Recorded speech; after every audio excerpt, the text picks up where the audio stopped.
education space, and Catherine was like, "You really don't care about this, do you?" And I was like, "No, I don't know what any of this means yet."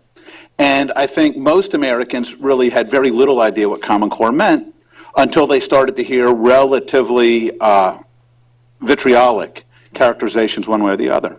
I think that so that teachers are able to teach these higher standards, and we have kids actually graduating from high school at a higher rate. You look at the early results out of Kentucky.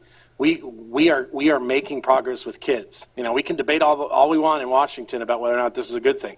More kids are ready to go to college. More kids are ready to go on to do what they want to do next in their life.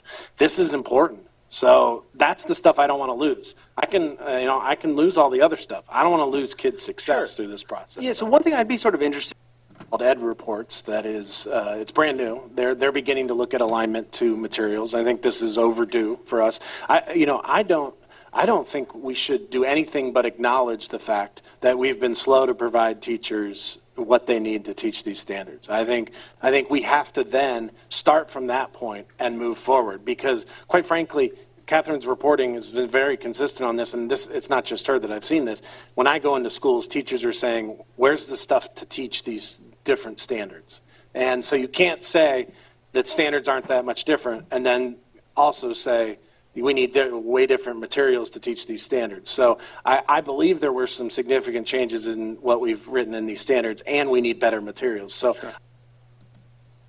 That's what I saw, especially, you know, as I said, a lot of my time has been hanging around in the district. And I saw teachers feeling, to some degree, pretty excited about what was in the standards. Some of them feeling really overwhelmed, especially they were very aware of timetables. In fact, the thing I kept saying in my series about DC was this ticking time clock. They're always looking at the clock on the wall and realizing they only had so much time to do something they didn't feel they had enough time to do. And they're dealing with all kinds of challenges with all kinds of kids coming from every which way on the skills and opportunity to learn spectrum.